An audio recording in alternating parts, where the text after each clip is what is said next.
luta contra o pecado, vocês ainda não resistiram até o ponto de derramar o próprio sangue. Vocês se esqueceram da palavra de ânimo que Ele lhes dirige como a filhos. Meu filho, não despreze a disciplina do Senhor, nem se magoe com a sua repreensão, pois o Senhor disciplina a quem ama e castiga todo aquele a quem aceita como filho. Suportem as dificuldades, recebendo-as como disciplina. Deus os trata como filhos. Ora, qual filho que não é disciplinado por seu pai? Se vocês não são disciplinados e a disciplina é para todos os filhos, então vocês não são filhos legítimos, mas sim ilegítimos. Além disso, tínhamos pais humanos que nos disciplinavam e nós os respeitávamos. Quanto mais devemos submeter-nos ao Pai dos Espíritos, para assim vivermos. Nossos pais nos disciplinavam por curto período, segundo lhes parecia melhor, mas Deus nos disciplina para o nosso bem, para que participemos da sua santidade. Nenhuma disciplina parece ser motivo de alegria no momento, mas sim de tristeza. Mais tarde, porém, produz fruto de justiça e paz para aqueles que por ela foram exercitados. Vejam que a disciplina, o açoite do Senhor, ela é algo que nos traz um exercício de fé, de suportação, nos exercita ao ponto de produzir em nós aquilo que o Senhor anseia que nós venhamos a expressar, seja nos frutos, seja nas pisaduras. Então entendam, irmãos, as adversidades que nos sobrevêm, elas cumprem em nós um propósito da parte do Senhor.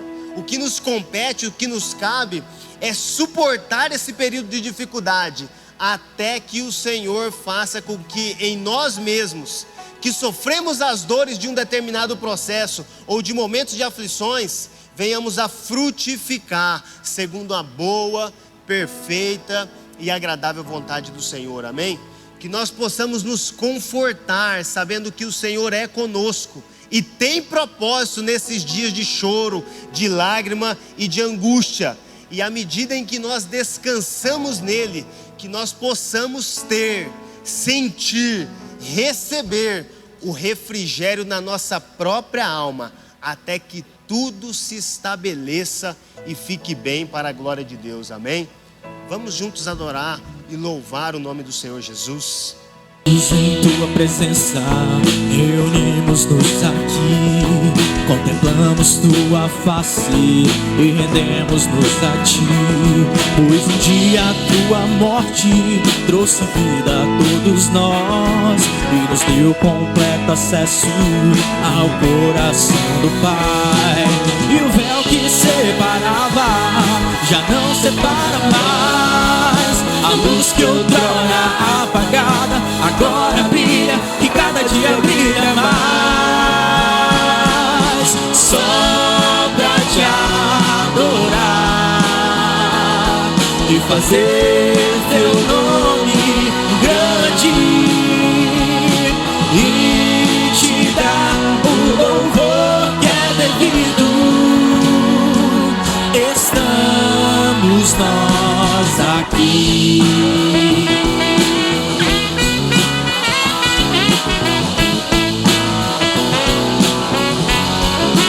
Jesus, em tua presença reunimos-nos aqui, contemplamos tua face e rendemos-nos a ti, pois um dia a tua morte trouxe vida a todos nós e nos deu completo acesso ao coração do Pai. E o véu que separava já não separa mais, a luz que outrora apagada agora brilha e cada dia brilha mais. Só pra te adorar e fazer teu nome grande e te dar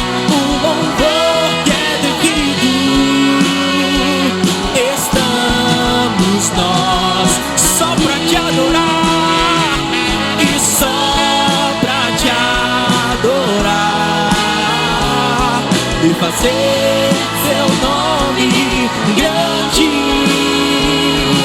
e te dar o louvor que é devido. Estamos nós aqui, estamos nós aqui, estamos nós aqui. Glória a Deus.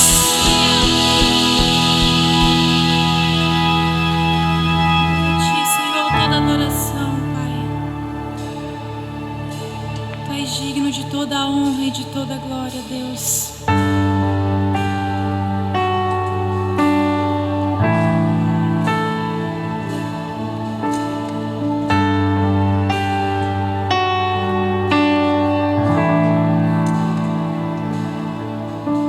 Os santos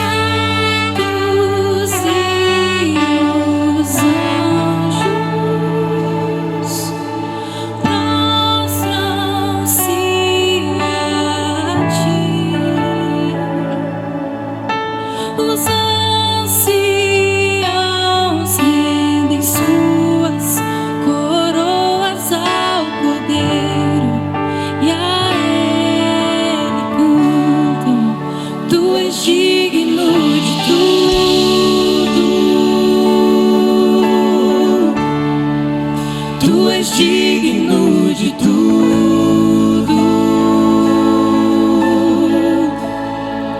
Pois tudo vem de ti e tudo é para ti. Tua é a glória. Tu és digno de tudo. Só tu és digno de tudo. Pois tudo vem de ti e tudo é para ti. Tua é a glória.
Tu és digno de tudo.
suba a ti nossa adoração.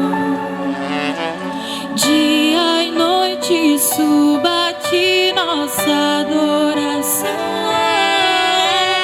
Dia e noite suba a ti nossa adoração. Dia e noite suba a ti nossa adoração. Dia e noite suba a ti nossa adoração. Dia e noite suba a ti nossa adoração. Dia e noite suba a ti nossa adoração. Dia e noite suba a ti. Tu és digno de tudo. Tu és digno de tudo. Pois tudo vem de ti e tudo é para ti. Tua é a glória. Tu és digno de tudo.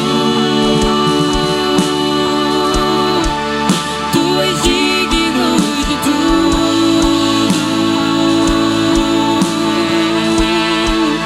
Pois tudo vem de ti e tudo é para ti. Tua é a glória.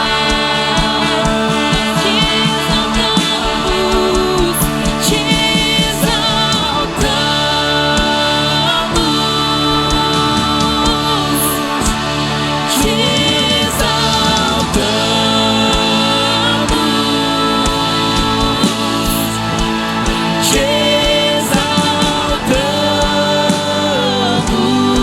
ó Senhor.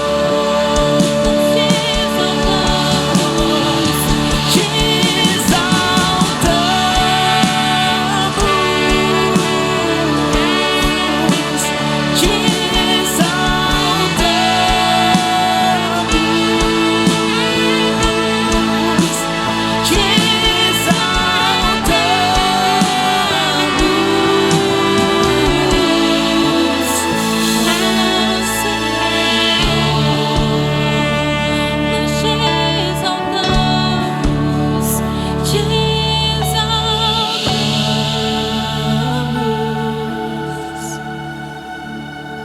te exaltamos, te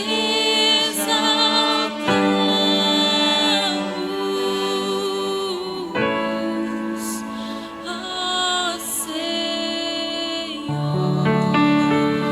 Tu és exaltado, Senhor. Te adoramos,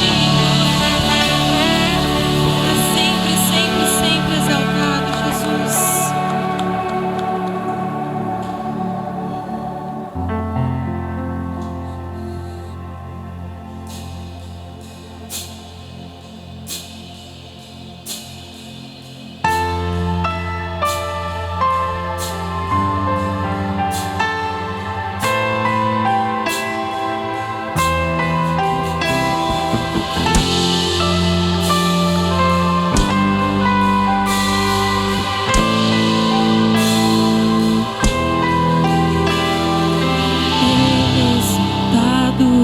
Rei exaltado nos céus, eu louvarei.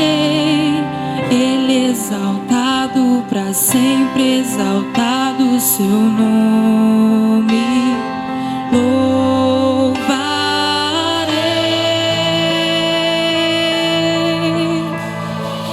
Ele é o Senhor, sua verdade vai sempre reinar. Terra e céus glorificam seu santo nome. Ele exaltado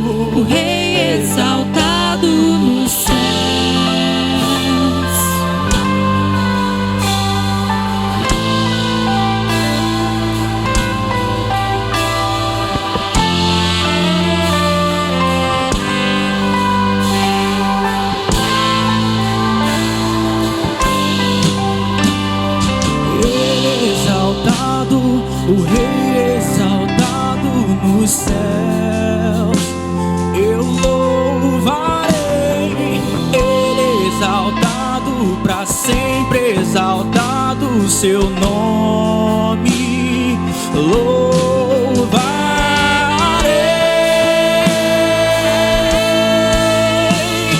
Ele é o Senhor, sua verdade vai sempre reinar.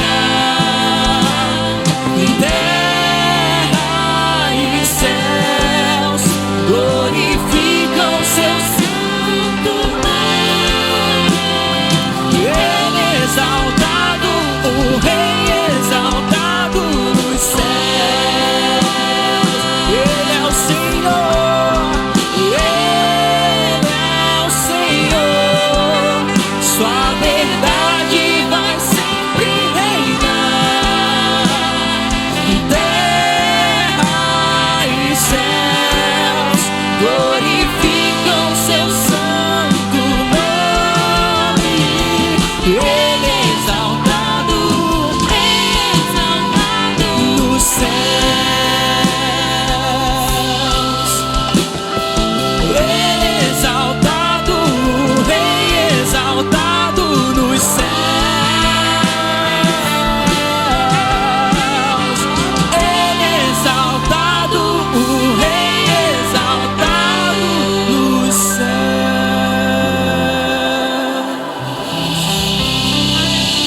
Aleluia. Glória a Jesus. Irmãos, capítulo 3, livro de Provérbios. O subtítulo da minha versão diz assim, ó, Conselhos da Sabedoria. Mas antes eu quero ler duas frases. Eu tenho buscado ler acerca de sabedoria, então eu pego frases de autores diversos e trago aqui para nós refletirmos. Hoje eu trouxe duas. A primeira é um dito, é uma instrução acerca de provérbios. Provérbios não são leis divinas, ou seja, não é substitutiva à lei de Moisés. Elas são ilustrações da lei. Esse comentário é tão maravilhoso, porque vejam só, Provérbios é tão fantástico, que ele nos ensina tantas coisas, e todas elas parecem em algum momento substituir alguma verdade da lei, mas quando você faz o confronto direto com a lei específica, você percebe que aquilo nada mais é do que um adorno à lei, do que um complemento à lei, do que uma forma de validar aquilo que o Senhor já tinha dado a Moisés aí, com toda a sabedoria, com toda a riqueza, com toda a beleza da expressão de um sábio, inspirado pela sabedoria divina. Ele traz um adorno para aquelas leis outrora instituídas. Ele traz um complemento que traz leveza, da mesma forma com que aguça o sentido do indivíduo na busca por sabedoria cada vez mais profunda, cada vez mais intensa. A segunda frase é: precisamos ouvir a sabedoria de Deus para darmos fim às muitas distrações da vida moderna.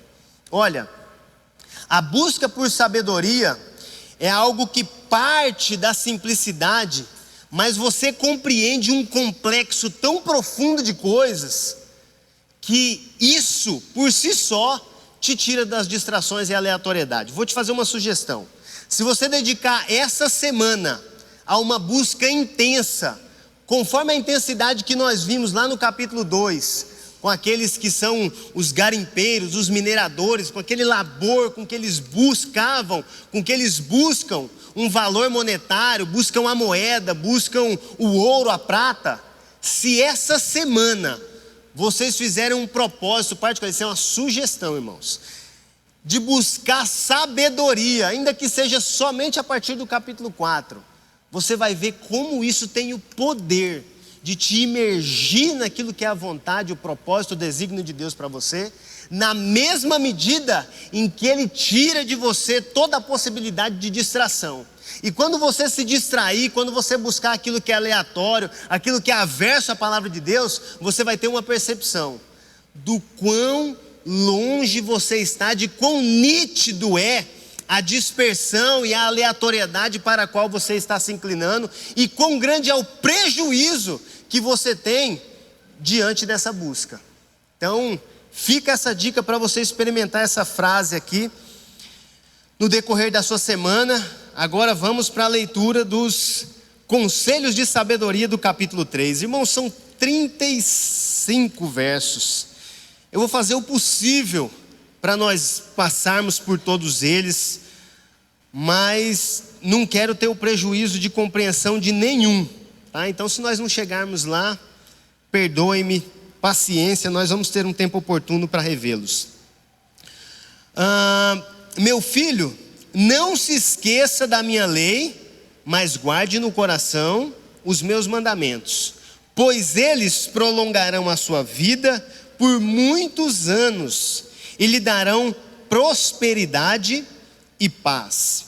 Vejam que do versículo 1 até o versículo 12, nós temos aqui uma alternância entre uma ordem e entre um resultado. Por exemplo, no verso 1, ele traz uma ordem. No verso 2, ele traz um resultado. Com exceção dos versos 5 e 6, que ambos contêm uma ordem e não propriamente o resultado vai estar só lá no verso 8, mas todos os demais eles seguem nesse ritmo de alternância, onde, por exemplo, relendo o 1 e o 2, meu filho, não se esqueça da minha lei, mas guarde no coração os meus mandamentos, uma ordem. Verso 2, pois eles prolongarão a sua vida por muitos anos e lhe darão prosperidade, um resultado. Então, ele segue nessa dinâmica até o verso 12. Então, nós vamos ter do verso 1 até o 12 um grupo de informações aqui. Eles estão diretamente ligados com um contexto de sabedoria. É bom te ver, Deus abençoe, Deus abençoe. Voltando, olha só, essa instrução do verso 1 que ele dá, essa ordem aqui, se nós voltarmos para o que lemos lá no capítulo 2, no verso 1, capítulo 2, verso 1, ele diz, meu filho, se você aceitar as minhas palavras e guardar no coração os meus mandamentos. Aí se nós seguirmos até o 10, novamente essa releitura, nada mais é do que uma reafirmação do verso 1 que está aqui. Então, de uma forma didática, ele se torna em alguns momentos repetitivos, como uma forma de gravar na tábua do nosso coração, na fronte, no nosso entendimento, simbolizando o nosso entendimento, que a sabedoria divina, a partir das leis de Deus, elas são um fundamento, uma necessidade de todo indivíduo. E como garantia por essa busca, que ela é não só uma busca legítima, mas ela é uma busca fundamental, ela é uma busca precisa, que ela comunica com a necessidade do homem, aí ele tem os seus resultados. Aí vamos para o verso 2, pois eles prolongarão a sua vida por muitos anos e lhe darão prosperidade e paz. Há 2 domingos eu li uma frase, que ela fala acerca de provérbios que eles não são, são princípios gerais e não são garantias absolutas. Que eu quero dizer com isso aqui? Princípios gerais servem para todos. Embora aqui nós entendemos que o livro de Provérbios é um rei, é um sábio, é um professor, ensinando aos seus alunos, ensinando a possíveis príncipes, que eles herdariam tronos na sua sucessão. Então nós temos aqui ensinos que são direcionados para homens selecionados, tá? Mas elas, como têm princípios gerais, são aplicados para todos. Por isso que nós estudamos Provérbios. Por isso que Provérbios é um livro bíblico, porque a sabedoria de Deus inspirou esse rei a escrever. Agora, por que elas não são garantias absolutas? Prolongar a vida, prosperidade e paz. Vamos pegar esses 3 artifícios aqui. Alguém já ouviu falar de um justo que morreu cedo? Um mártir, um defensor da fé, uma criança inocente. Por que eu estou destacando isso aqui, irmãos? Porque isso daqui não são garantias absolutas.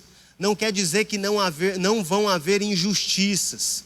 não quer dizer que em um caso isolado ou em algumas situações drásticas, dramáticas, até mesmo para cumprimento da vontade de Deus, não tem algo que vai acontecer fora disso daqui. Então, elas são princípios gerais, aplicáveis a todos, mas não são garantias absolutas. Outra coisa que nós precisamos tomar cuidado, utilizando o verso 2 para esse exemplo. Pois eles prolongarão a sua vida por muitos anos e lhe darão prosperidade e paz. Existem momentos da nossa vida que, como justos, algumas dessas coisas são interrompidas para que se cumpra um propósito da parte do Senhor. Ele pode ser um propósito de correção, de amadurecimento, de uma poda. Quando é que acontece uma poda na vida do cristão? Imediatamente após a frutificação. Então, normalmente, quando acontece de um indivíduo ter muitas realizações, dias maravilhosos, algumas coisas sucedem a esses acontecimentos, que é o momento onde o Senhor está podando. E por que a poda? Por que a interrupção dessa paz? Por que a interrupção de uma possível prosperidade ou de momentos de prosperidade? Porque você já cumpriu o propósito daquela estação.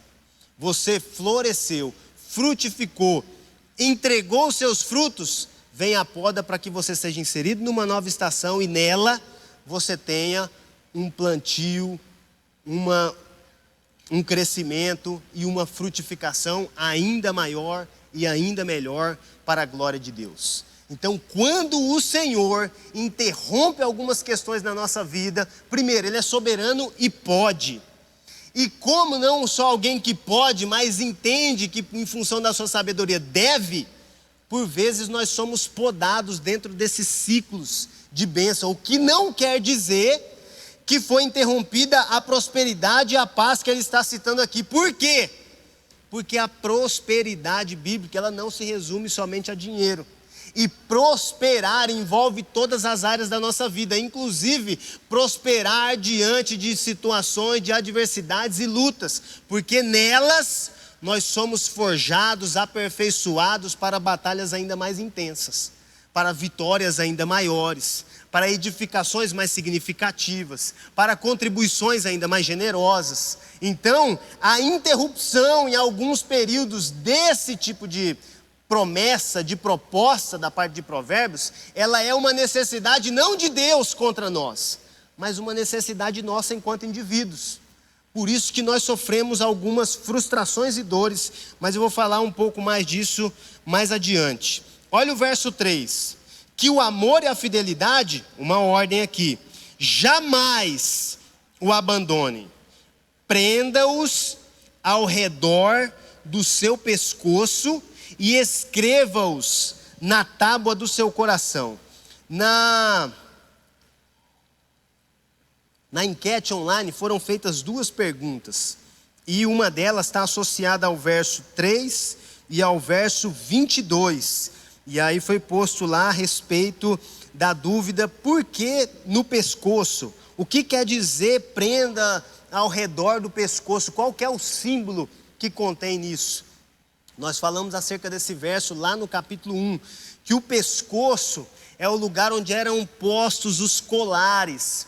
Quando um rei queria honrar o seu súdito, queria honrar algum indivíduo a quem ele elegeu com grandeza, a exemplo de Faraó com José, ele mandava a pessoa se limpar, colocava nele um anel no dedo, que significa honra, e colocava nele colares, que significa glória, poder e autoridade. Então, quando o verso está falando assim, dando essa ordem no verso 3, que o amor e a fidelidade jamais o abandonem, prenda-os ao redor do seu pescoço. Isso é um símbolo de poder e autoridade. Como é que nós enxergamos isso no indivíduo, já que aqui não é propriamente um colar? Toda pessoa amorosa e fiel, ela é reconhecida, em especial, pela boca daqueles que o cercam. Toda pessoa que expressa amor e fidelidade ela é uma pessoa muito conhecida, se não quando conhecida de longe, por aqueles com quem ela se relaciona.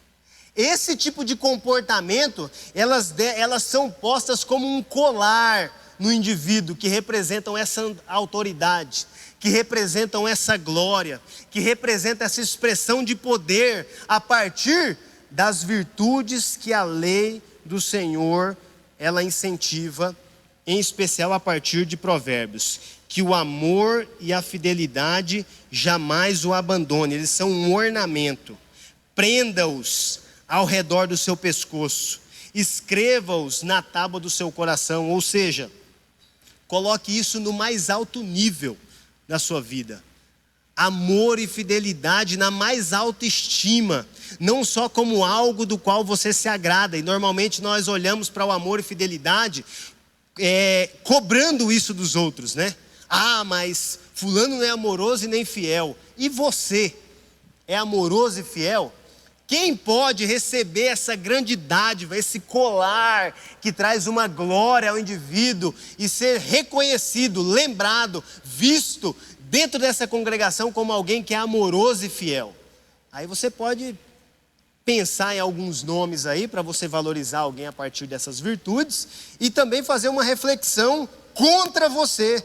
Você é alguém amoroso e fiel? Isso são virtudes que devem estar impressas nos nossos comportamentos como cristãos. Aí vem o verso 4, com resultado desse colar no pescoço a partir do amor e da fidelidade. Então você terá o favor de Deus e dos homens e boa reputação. Todo indivíduo amoroso e fiel, ele tem o favor do Senhor. Sobretudo, o favor do Senhor. José era um indivíduo amoroso e fiel. Amoroso para com a sua família e fiel a todos aqueles a quem ele serviu. E embora ele tenha ganhado de todos esses, na maior parte da sua trajetória, o escárnio, a derrota, a enxotação, a revolta, a ira, a tentativa de assassinato, o encerramento em prisões, o Senhor o reconhecia como sendo tal. Ele tinha o favor de Deus. Então José, constrangido pelo amor do Senhor, mas sendo servido pelo ódio dos homens, ele se sujeitava em todas as coisas. Por quê? Porque então ele alcançou o favor de Deus, e mais adiante, mais à frente, ele alcançou o favor dos homens e boa reputação. Sempre que nós sofremos alguma injustiça, essas injustiças, elas tendem a manchar a nossa imagem, elas tendem a manchar o nosso caráter, elas tendem a manchar a nossa reputação. Mas quando nós temos o favor de Deus, embora nós possamos ser submetidos a tais injustiças, haverá um momento em que o Senhor fará com que o coração dos homens também se volte para nós e nós venhamos a alcançar o favor dos homens e teremos uma boa reputação. O que eu quero dizer é que, embora você possa estar sendo maldito hoje, a boa reputação que é proporcionada pelo favor de Deus, que alcançará o coração dos homens para que você alcance também deles favor, validará a sua boa reputação. Então não se preocupe com os dias de adversidade, mas confie no Senhor. Seja fiel a partir do amor e da fidelidade, para que você tenha uma coroa de glória no seu pescoço e seja exaltado em tempo devido. Amém? Verso 5. Aí vem o 5, 6 e o 7 com ordens. Olha, confie no Senhor de todo o seu coração e não se apoie em seu próprio entendimento. Isso aqui, gente, olha, só abrir um parênteses aqui no comentário, que eu fico tão... às vezes dá vontade de expressar de uma forma tão diferente disso que vocês veem, que assim, é tão maravilhoso compreender o que o Senhor está falando, porque à medida em que Ele vai ministrando algo, ele vai confrontando a nossa falta, sabe, a nossa falha, a nossa insuficiência, e ele vai se revelando com perguntas que você não tem a resposta. E nem sempre ele responde de forma direta, como fez com Jó, nas 71 perguntas que ele fez, não respondeu nenhuma delas. Porém, a consciência da suficiência de Deus te cercando de uma forma inexplicável é algo que sacia o nosso coração, que enche. Porque ontem mesmo eu dormi pensando, Senhor, o que é sabedoria afinal? Como assim? Estava lá antes, mas Cristo é o Verbo e Verbo é Deus, mas a sabedoria estava antes do fundamento da própria terra e também do céu, conforme diz o provérbio. E você vai entrando num parafuso e nada vai tendo resposta, e você só vai percebendo a sua ignorância diante disso. Mas o Senhor vem e fala o seguinte no verso 5: confie no Senhor de todo o seu coração, de tudo, até, como diz um livro do Luciano Subirá, até que nada mais importe. Confie no Senhor de todo o seu coração. E na sequência, ele fala de um perigo, que aí parece que nós, na nossa ignorância, alguns parecem e outros realmente fazem. Invertemos essa proposta do provérbio. Ele fala bem assim, ó: e não se apoie em seu próprio entendimento. No Senhor você mergulha de cabeça, de todo o seu coração, de todo o seu entendimento. Quanto a você mesmo, nem sequer se apoie. Só que nós parecemos que estamos mergulhando de braçada no nosso próprio entendimento, nas convicções que temos acerca de nós mesmos, e aí nós nos ancoramos em um verso de algum capítulo aleatório da Bíblia, ou do Senhor, de uma instrução da parte de Deus. E essa condição tem pautado a nossa vida, nos tornando ignorantes, com convicção de que somos sábios. Olha aí, você entende que diante dessa percepção no Senhor, enquanto eu estou ali naquela crise, o que é a sabedoria, quem é a sabedoria, como que entende a sabedoria, o Senhor revela a minha ignorância, e aí pouco importa se Ele me respondesse algo, porque a minha ignorância é tão grande, que eu não consigo cumprir uma fração disso daqui. Eu apoio em algo pequeno disso e mergulho de braçada no meu eu. E quando nós nos dispomos a ouvir situações de adversidade de inúmeros indivíduos, o que nós percebemos é que a raiz de todo problema, ela está naqueles que se ancoram na sua própria consciência, na sua própria inteligência, na sua própria motivação. Olha o que ele fala no verso 6: reconheça o Senhor em todos os seus caminhos, e Ele endireitará as suas veredas. Não é reconhecer o Senhor só para ser salvo. Aqui está das primeiras situações que constrangem os passos daqueles que se dizem cristãos. Sabe, é a primeira coisa assim: não, eu sou salvo, eu estou salvo, eu creio em Jesus e será salvo você e sua casa. Não, eu creio em Deus, eu creio no Senhor. Não tem necessidade de batismo. Ou não, vou batizar para cumprir o ritual, mas eu creio no Senhor. Eu não tenho ligação, eu não tenho vínculo, eu não faço absolutamente nada em prol, em benefício desse reino, mas eu creio no Senhor, então eu estou salvo. O que o provérbio está falando acerca da expressão dessa sabedoria, ou até da falta dela como uma denúncia, é justamente que isso transcende uma proposta de simplesmente crer e ser salvo. Até porque não havia essa coisa explícita no período do Velho Testamento, de falar bem assim, ó, crê em Yahvé para ser salvo. Não era essa, eles acreditavam que desde a sua origem até o seu destino final, eles são um povo eleito, escolhido, e eles vão morar com o Senhor. Que a terra é o lugar onde será transformado e Yahvé haverá de se manifestar. Por essa razão eles acreditavam até que Cristo era a manifestação de um governo político para aqueles dias e queria mudar tudo da parte do Senhor, e não eram. Deram com os burros na água, porque o Senhor Jesus apresentou salvação, ressignificou toda a lei de Moisés e dificultou ainda mais pela forma integral com que nós devemos viver a nossa caminhada cristã. Então quando você volta para esse verso aqui, e ele fala para o 6 e fala assim, reconheça o Senhor em todos os seus caminhos, e Ele endireitará as suas veredas. São passos e caminhos que começam no agora, de todo o seu coração, de todo o entendimento e em todos os seus caminhos. Não tem uma escolha sequer que você pode separar ou acreditar. E você volta para o verso 5. Não tem uma escolha de caminho sequer que você pode se dar ao luxo de apoiar-se em seu próprio entendimento. Porque o verso 5 está falando, não se apoie em seu próprio entendimento.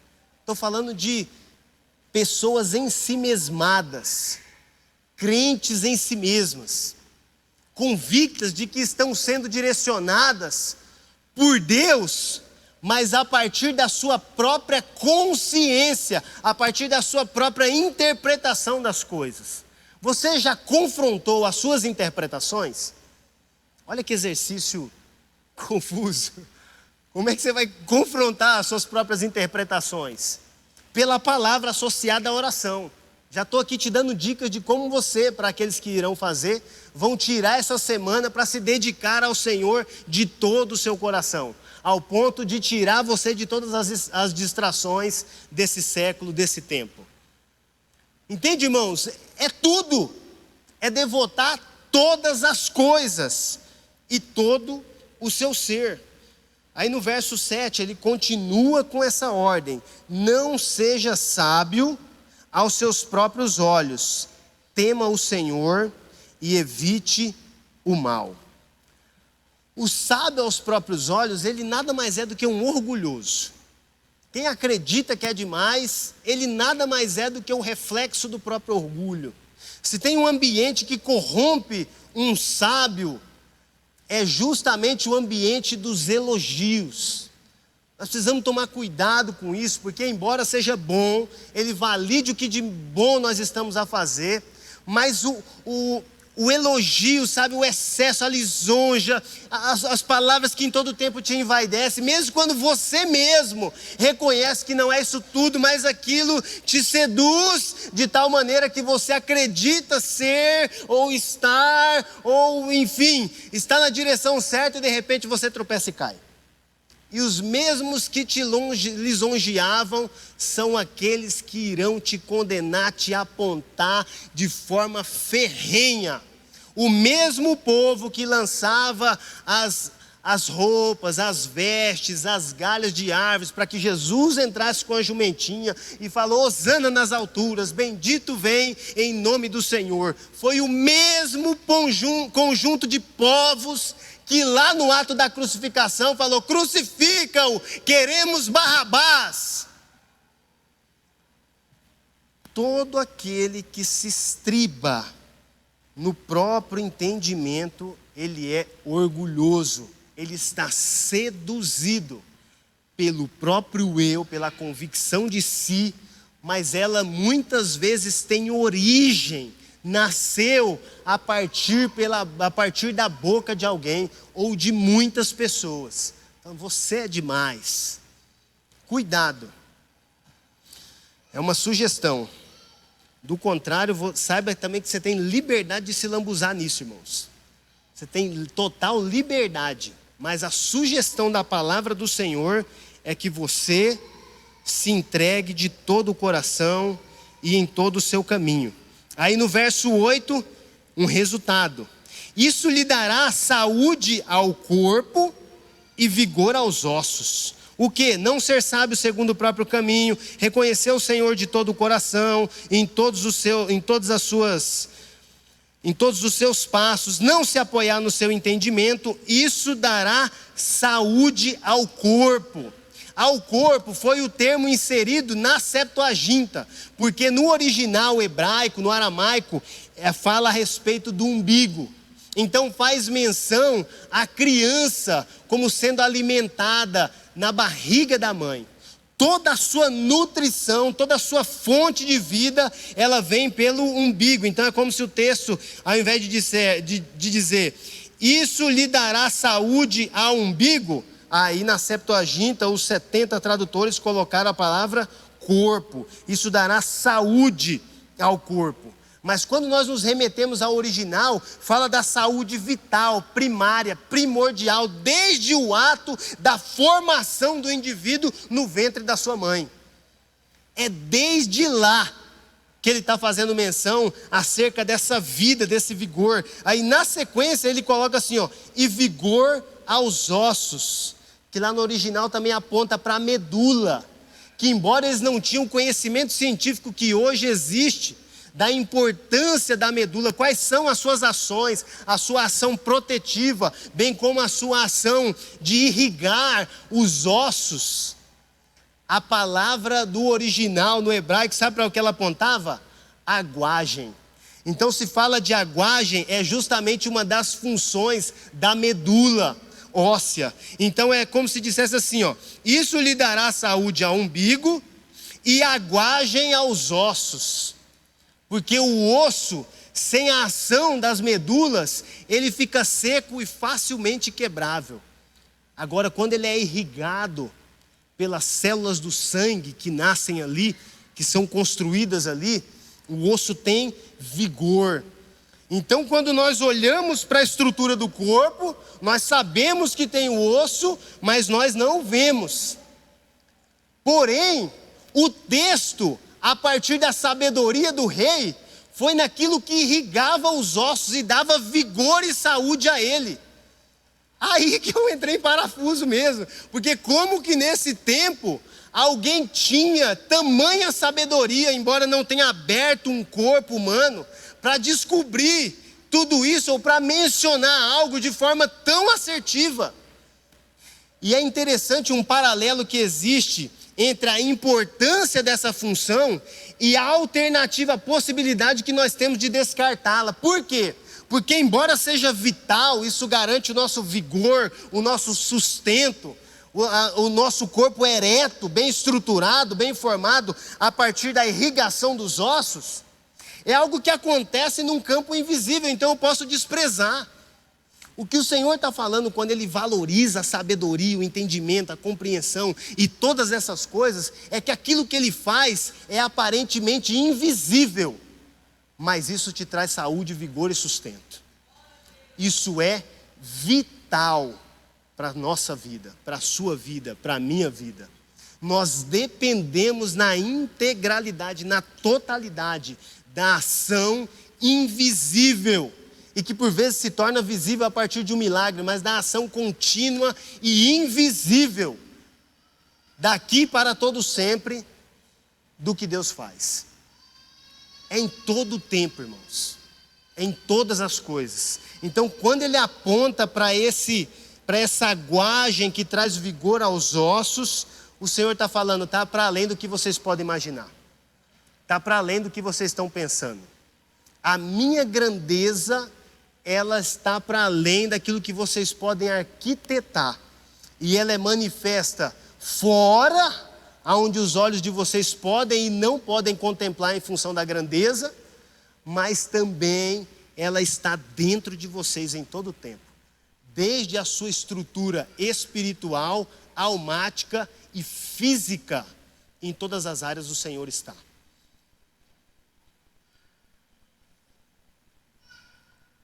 Interessante que tudo isso está associado a ações que por vezes nós desprezamos, em especial como religiosos legalistas, que por vezes nós tendenciamos a ser, irmãos. Porque nós lemos ali o livro de Malaquias, lemos os profetas, e vimos que muitas das ações dos homens, elas visavam preservar o quê?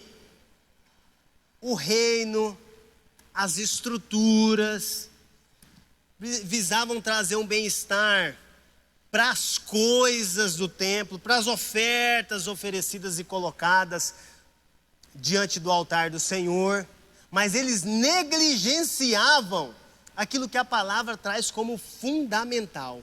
Eles negligenciavam o trato. Se a gente volta para o verso 3, o amor, a fidelidade.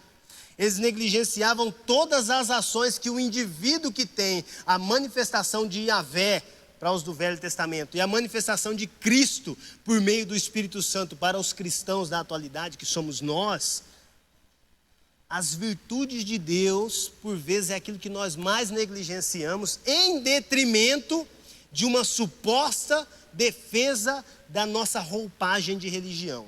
Aquilo que nós mais amamos, aquilo que nós mais ansiamos, desejamos, que são a aquisição de estruturas e a preservação delas. Isso se replica para o âmbito institucional, mas isso também chega até nas nossas casas, quando nós hipervalorizamos as nossas posses e aquilo que expressam as nossas supostas bênçãos da parte do Senhor.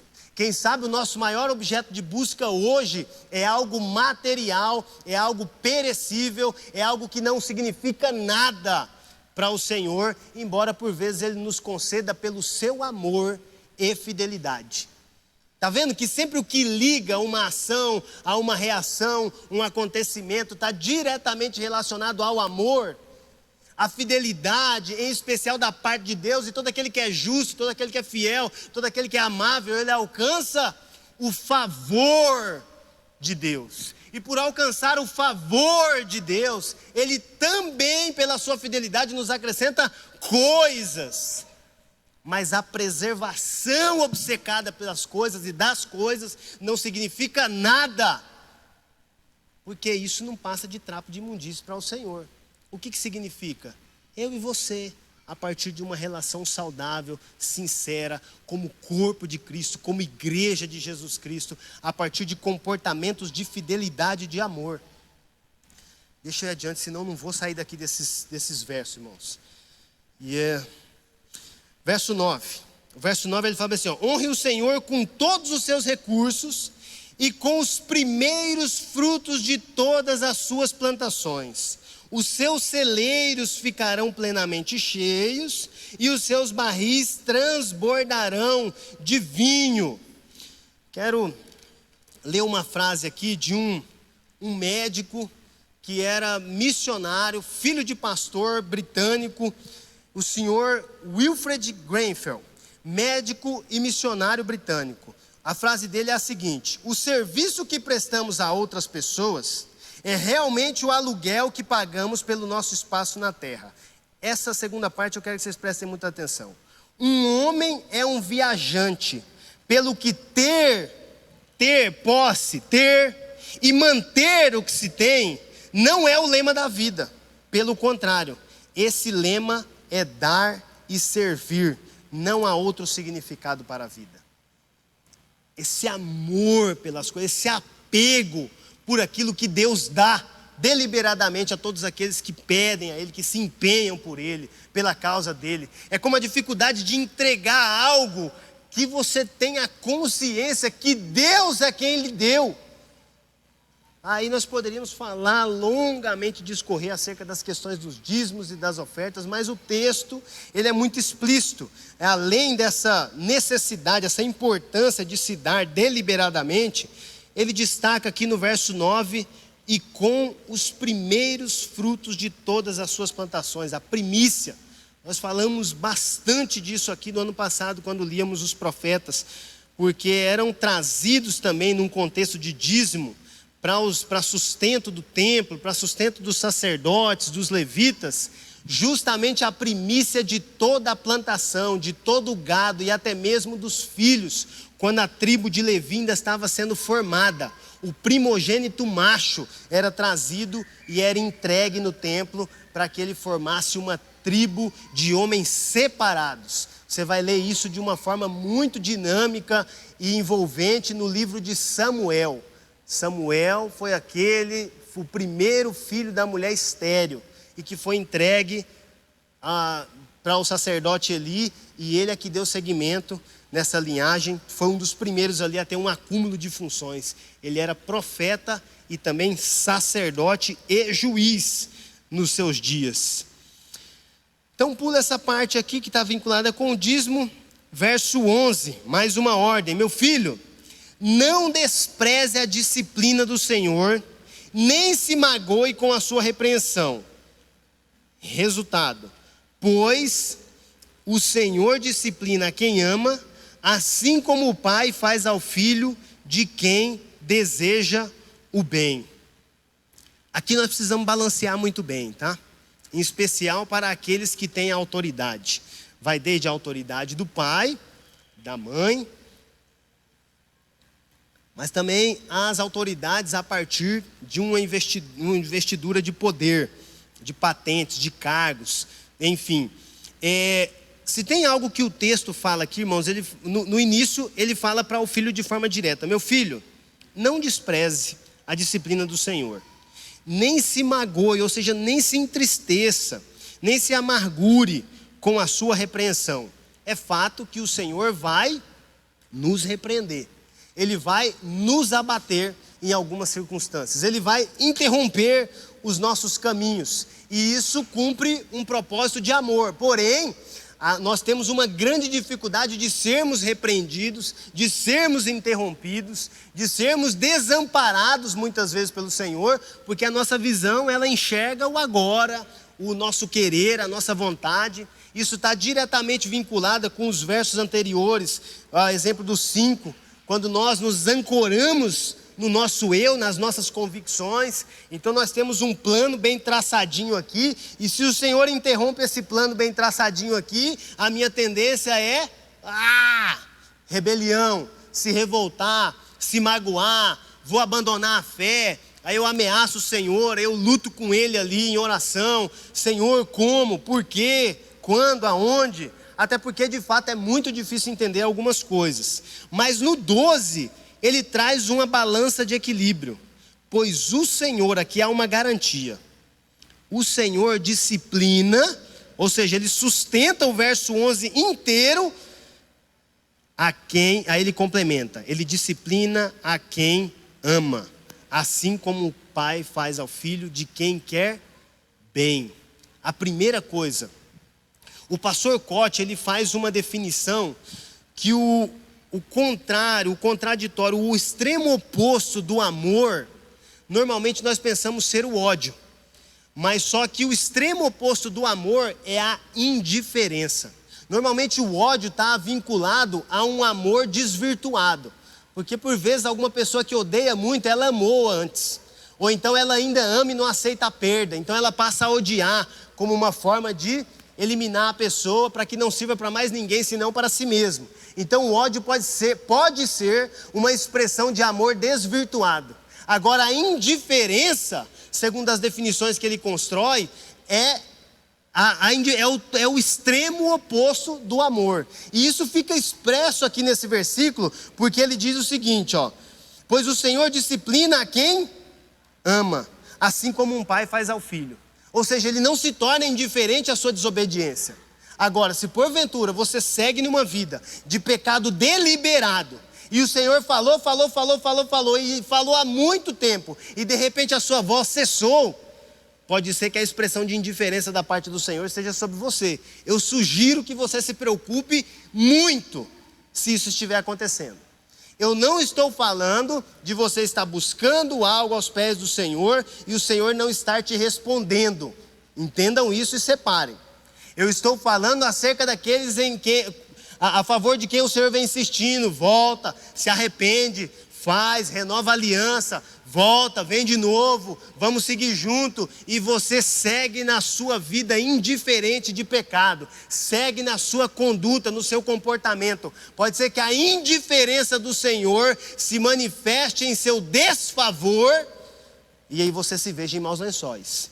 Mas enquanto houver fôlego de vida, há esperança. Você pode ser levado para onde for. Se você tiver consciência e condições de se arrepender, arrependa-se em nome de Jesus. Mas não permita com que essa indiferença seja uma constante. Aí ele fala: assim como o pai faz ao filho de quem deseja bem. Esse é o ponto de equilíbrio. Um pai que ama o filho, ele tem propósito quando ele repreende. Eu não estou falando de alguém reativo. O reativo, ele não pensa. O reativo, ele devolve a bolachada na mesma intensidade com que recebeu. Ele não raciocina, ele não pensa nas consequências, e embora possa pensar, ele as negligencia. O pai sábio, ele enxerga a maldade, o desvirtuamento, o erro, a falha, mas em tempo oportuno ele repreende com dureza, com porém com propósito. Todas as coisas que o Senhor nos coloca como adversidade, cumpre um papel de nos trazer de volta para Ele, de nos sustentar na presença dEle. Toda interrupção de um caminho errado cumpre um propósito de amor. Se você for exposto em algum delito, em algum pecado, glória a Deus por isso, porque esse constrangimento, essa dor, essa exposição, isso é justamente o que vai te curar. Não pode haver mal maior para um indivíduo do que o seu Deus ou o seu Pai se tornar indiferente aos seus erros. Isso é uma expressão de indiferença que é o extremo oposto do amor. E o pai que ama, ou o líder que é zeloso, ou o Deus que nós temos como sendo maravilhoso, ele ama assim como o pai faz bem o filho a quem deseja bem.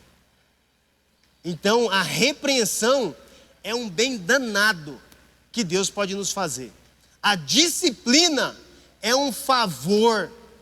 A exposição é maravilhosa da parte de Deus, porque ela vai gerar em nós vida, ainda que seja a partir da vergonha, do constrangimento, e todo esse processo de dor, mas que envolve também uma reconstrução.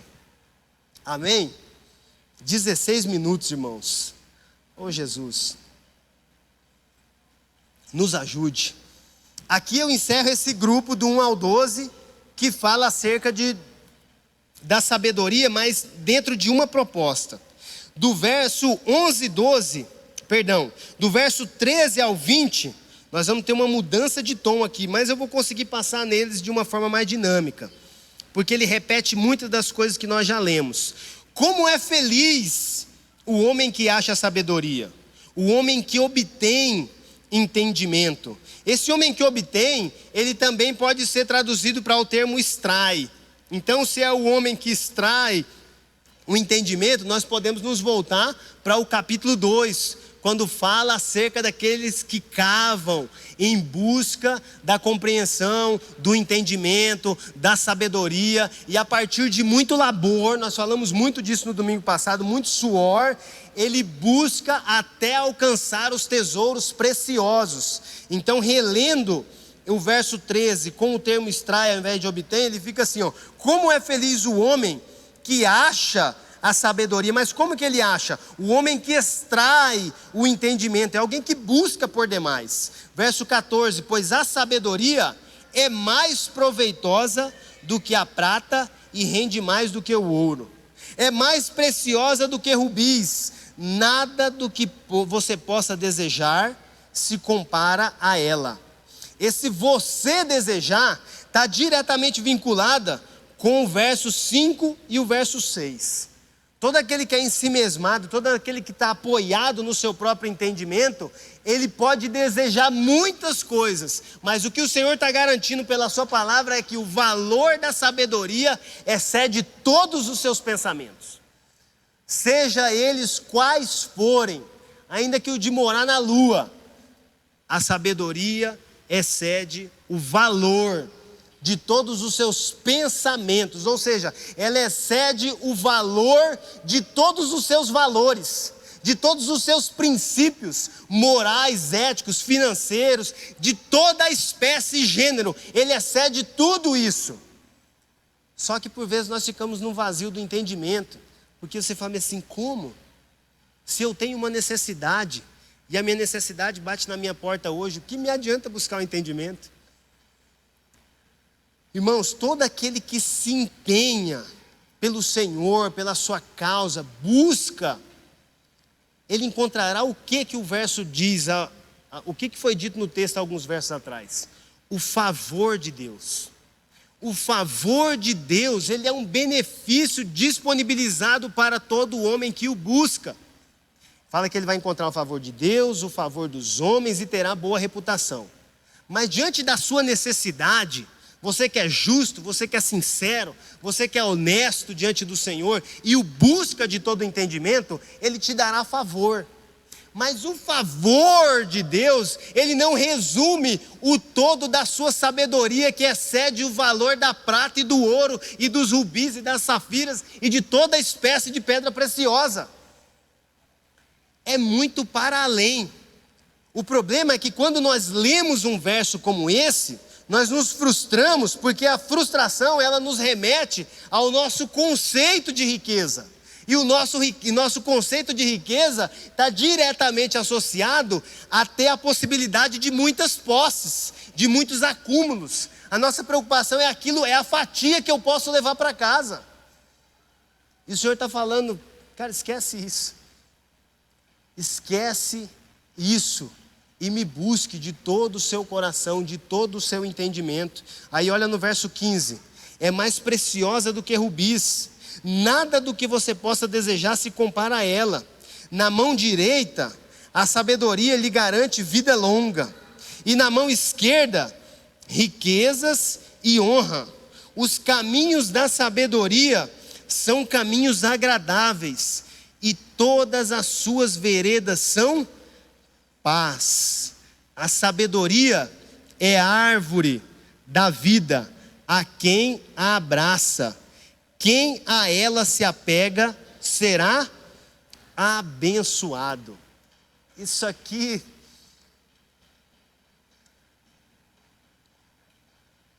no verso 18, quando ele fala árvore da vida, ele faz uma menção ao Gênesis. Porque lá no Gênesis o homem se corrompeu, ele comeu do fruto da árvore. Mas ele comeu do fruto da árvore do conhecimento do bem e do mal. E quando ele come desse conhecimento, a serpente iludiu eles, falando assim, vocês serão como Deus, e vocês saberão a diferença, vocês conhecerão a diferença entre o bem e o mal. E comeu, e de fato passou a saber a diferença. Só que o problema, vocês vão ver na sequência dos versos, na leitura a partir do capítulo 3, que o Senhor imediatamente interrompe eles com a impossibilidade deles comerem da outra árvore. Que outra árvore é essa? Tem uma galera que sabe, né? Mas a árvore da vida. A árvore da vida, se porventura fosse comida do seu fruto, eles teriam vida perpétua, mas na condição de pecadores. Por essa razão, não foi permitido que eles comessem. Se vocês não estão entendendo muita coisa, leiam o texto primeiro. Vai lá em Gênesis, relato da queda no capítulo 3, e notem as duas árvores. Aí depois vocês formam uma opinião a respeito disso. E aqui, ele fala acerca dessa vida. Ó, a sabedoria é a árvore que dá vida a quem a abraça, quem a ela se apega será abençoado. Embora a manifestação da salvação seria revelada lá na frente em Cristo Jesus, acerca da vida eterna, da vida perpétua, o Senhor já falava também a partir de Provérbios, acerca dessa árvore. E todo aquele que busca, que ama a sabedoria, que é uma virtude de Deus, é a inteligência de Deus manifesta, personificada, esse encontra vida. Uma vida que refrigera os seus ossos, que refrigera a sua alma. Volta no 17, ele fala assim, os caminhos da sabedoria são caminhos agradáveis e todas as suas veredas são paz. Existem pessoas que vivem numa dimensão de tranquilidade que é impossível entender. E por não entender, por vezes nós temos raiva de tais indivíduos. Mas eles estão no ponto, no lugar em que é só a sabedoria personificada, que nós entendemos que a partir de Cristo, Cristo é a sabedoria de Deus na sua plenitude. Só aqueles que estão numa dimensão espiritual alinhada com o propósito da vontade do Senhor, é que eles têm dias de paz e caminhos retos diante do Senhor. As suas veredas são paz e os seus caminhos são agradáveis. Tem gente que não se abate com problema. Tem gente que entendeu o propósito. Tem gente que tem consigo o cultivo da paz que excede todo o entendimento.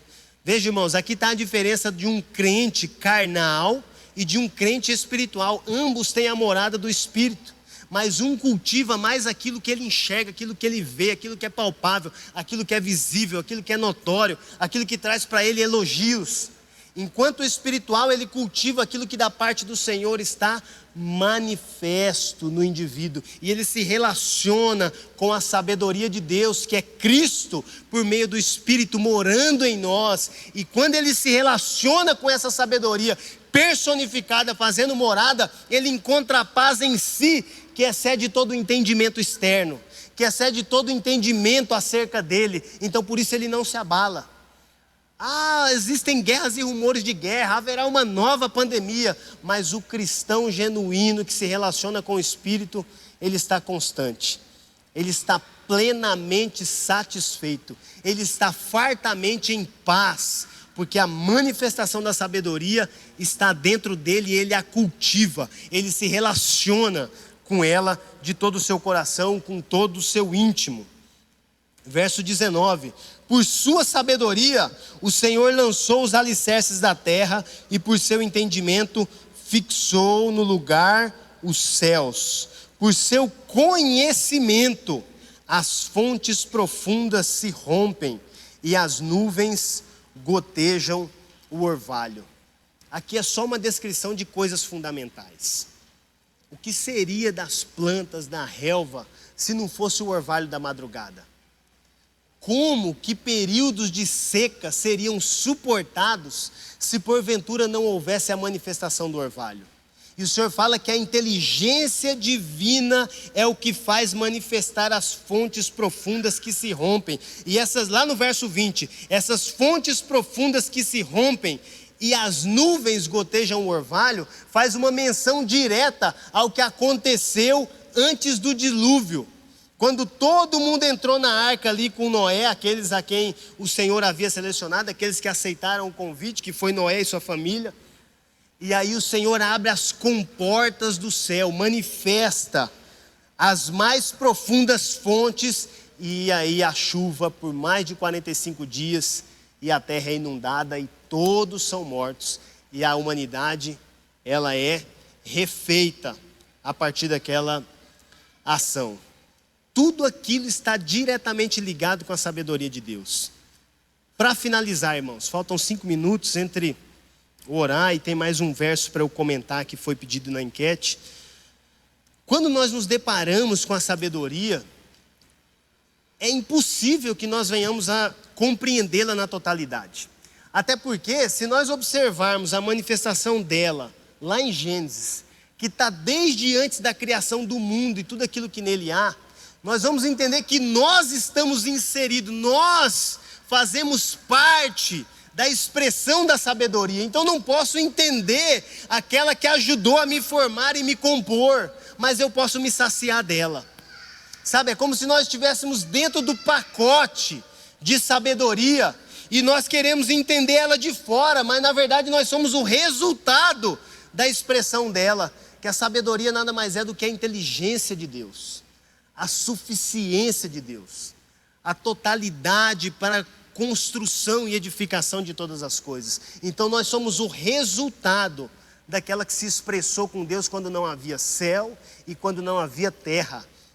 Mas, para consolo daqueles que se deparam com as muitas dúvidas, é a oportunidade de relacionamento, de interação, não só para a mera saciação do intelecto do indivíduo, mas para uma constante relação que traz vida, e vida em abundância.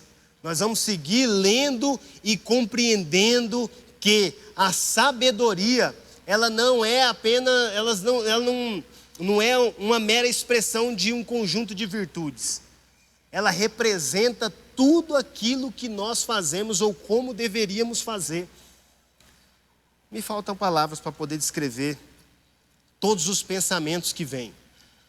Mas nós seguiremos até o 31 na constante busca do entendimento. Eu lamento não conseguir, tem tanto ensino legal a partir do verso 21, e infelizmente eu não vou conseguir ler todos. E para comentar uma pergunta da enquete que foi feita, eu falei acerca da glória em volta no pescoço, que está diretamente associada com os comportamentos, amor, fidelidade, a sensatez, o equilíbrio.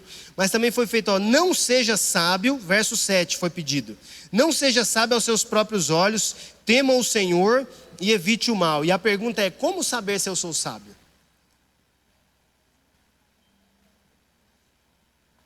Quando você lê os versos anteriores, ele já dá todas as dicas, no versos 5 e 6. Se fosse para dar uma resposta fundamentalista, seria isso. Confie no Senhor de todo o seu coração, não se apoie em seu próprio entendimento, reconheça o Senhor em todos os seus caminhos e Ele endireitará a sua vereda. Não seja sábio aos seus próprios olhos, tema o Senhor e evite o mal. Se você teme o Senhor e evita o mal, você é um sábio. Mas isso daqui não resume o todo das nossas dúvidas ou inquietudes por vezes.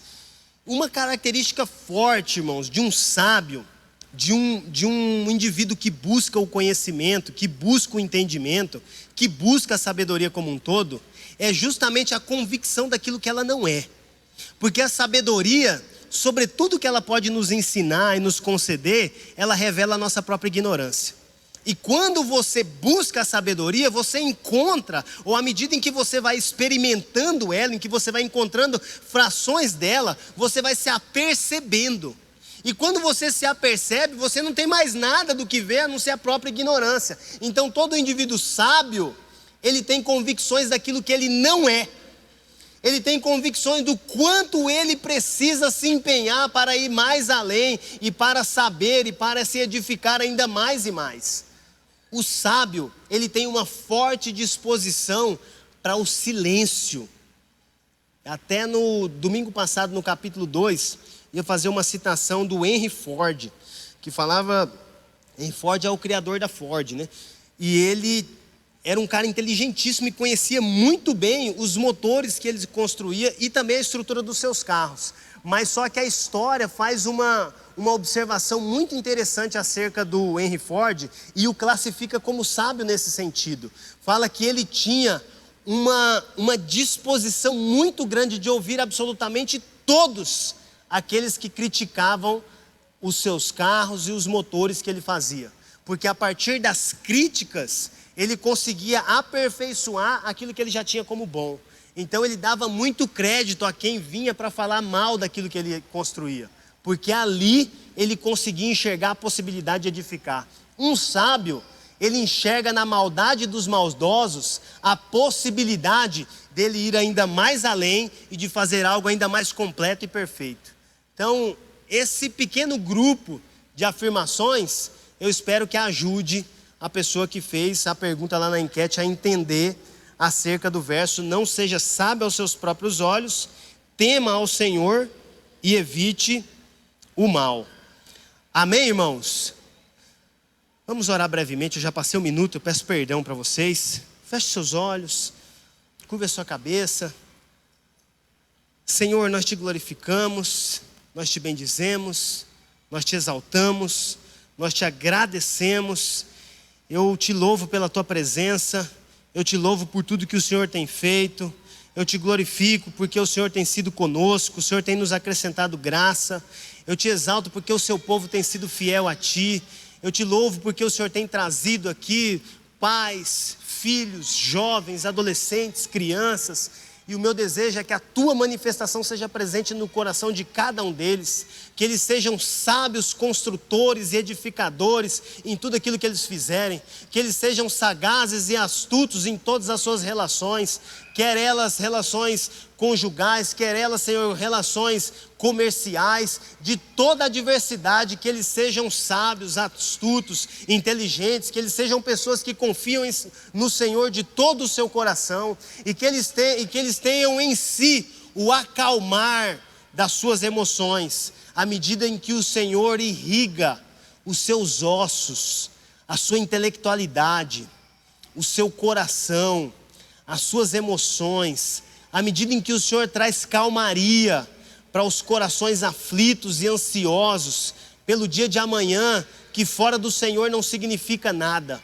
Que haja, Senhor, a manifestação da tua sabedoria sobre o teu povo, em especial para tomar a sequência de decisões que estão diante deles, em nome de Jesus. Senhor, essas decisões, elas representarão, Pai, tempos que podem ser de bonança ou de adversidade nos próximos anos. Eu peço para que no nome de Jesus haja uma forte manifestação de sabedoria, de inteligência, de astúcia no coração dos teus filhos, Pai, para que eles não percam o time, para que eles não deem a resposta errada, mas que em todo tempo eles possam descansar no Senhor, até que o Senhor sopre qual que é a tua boa, perfeita e agradável vontade. Ilumina o entendimento e o coração de cada um deles, é o que eu te peço essa manhã, no nome de Jesus e para a glória do Senhor.